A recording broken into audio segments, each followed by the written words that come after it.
Donald Trump ने एक बार फिर भारत पर तीखा हमला बोला है। अपनी दूसरी राष्ट्रपति पद की दावेदारी के तहत ट्रंप ने कहा कि भारत दुनिया का सबसे अधिक टैक्स लगाने वाला देश है और अमेरिका का फायदा उठाता है, लेकिन यह अब बंद होगा। ट्रंप ने स्पष्ट रूप से धमकी दी है कि मेड इन इंडिया आईफोन्स और सैमसंग जैसे स्मार्टफोनों पर 25% आयात शुल्क लगाया जाएगा। तो क्या है पूरा मामला जानेंगे, लेकिन चैनल को सब्सक्राइब कर एक लाइक जरूर करें, क्योंकि आपकी एक मदद से हमारी बहुत बड़ी मदद हो जाती है। क्योंकि इस बयान का सीधा अर्थ है कि यदि भारत में बने आईफोन्स अमेरिका में बेचे जाएंगे तो उन पर भारी टैक्स लगेगा। ट्रंप का उद्देश्य स्पष्ट है, अमेरिकी विनिर्माण को बढ़ावा देना और भारत एवं चीन से आयात कम करना। लेकिन इस बार उनके सामने केवल भारत सरकार नहीं, बल्कि अमेरिका की सबसे बड़ी और सबसे मूल्यवान टेक कंपनी एप्पल भी डट कर खड़ी हो गई है। एप्पल का भारत पर भरोसा और ट्रंप की अनदेखी, जहां ट्रंप की धमकियां भारत पर दबाव बनाने की कोशिश है, वहीं एप्पल ने इन धमकियों को गंभीरता से नहीं लिया। इसके विपरीत कंपनी ने भारत में अपना निवेश और विस्तार और तेज कर दिया है। तमिलनाडु के होसूर और श्री पेरुम्बुदूर में एप्पल के मैन्युफैक्चरिंग यूनिट्स का विस्तार हो रहा है। आईफोन 15 प्रो और आईफोन 15 प्रो मैक्स जैसे प्रीमियम मॉडल अब भारत में बन रहे हैं। एप्पल ने न केवल उत्पादन बढ़ाया है, बल्कि कर्मचारियों के लिए डॉर्मेट्री, ट्रेनिंग सेंटर और सपोर्ट सिस्टम भी खड़े किए हैं। सरकार की PLI production linked incentive scheme के तहत एप्पल को जो सब्सिडी और टैक्स बेनिफिट मिल रहे हैं, उन्होंने भारत को एप्पल के लिए आकर्षक विनिर्माण हब बना दिया है।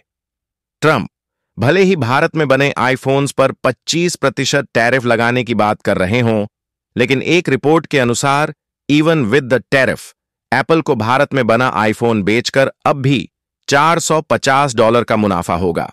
इसके विपरीत वही आईफोन मॉडल अगर अमेरिका में बनाया जाए तो मुनाफा मात्र $60 होगा। इस फर्क की बड़ी वजह है अमेरिका और भारत के बीच लेबर कॉस्ट का अंतर। अमेरिका में मजदूरी भारत की तुलना में 10 से 15 गुना अधिक है। इसके साथ ही अमेरिका में यूनियन लॉज, स्ट्रिक्ट रेगुलेशंस और महंगे इंफ्रास्ट्रक्चर लागत को कई गुना बढ़ा देते हैं। यदि एप्पल ट्रंप की बात मानकर मैन्युफैक्चरिंग अमेरिका में शिफ्ट करता है, तो उसकी प्रॉफिट मार्जिन 70 से 80% तक गिर सकती है। एप्पल जैसा कंपनी जिसके शेयर बाजार में हर हलचल को निवेशक गहराई से देखते हैं, इतनी बड़ी जोखिम नहीं उठा सकती। मुनाफे में गिरावट सीधे स्टॉक प्राइस पर असर डालेगी और इससे वैश्विक निवेशकों में अमेरिका की नीति को लेकर अस्थिरता का संदेश जाएगा। एप्पल जानता है कि अमेरिका में बनी यूनिट्स से मुनाफा कम और खर्च अधिक होगा, जबकि भारत एक भरोसेमंद, सस्ता और कुशल विकल्प बन चुका है।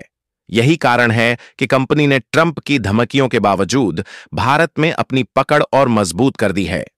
एप्पल ने अब वॉशिंगटन में अपने लॉबिस्ट्स को सक्रिय कर दिया है।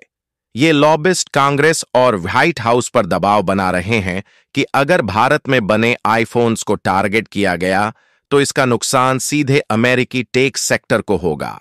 एप्पल की दलील साफ है, कोई भी बहुराष्ट्रीय कंपनी सिर्फ 4 साल की राष्ट्रपति पद की अवधि को देखते हुए अपना मैन्युफैक्चरिंग बेस शिफ्ट नहीं करती। ऐसा करना न केवल आर्थिक रूप से अव्यावहारिक है, बल्कि वैश्विक स्तर पर अमेरिका की छवि को अनप्रिडिक्टेबल बना देगा। भारत में एप्पल अब केवल मैन्युफैक्चरिंग तक सीमित नहीं है।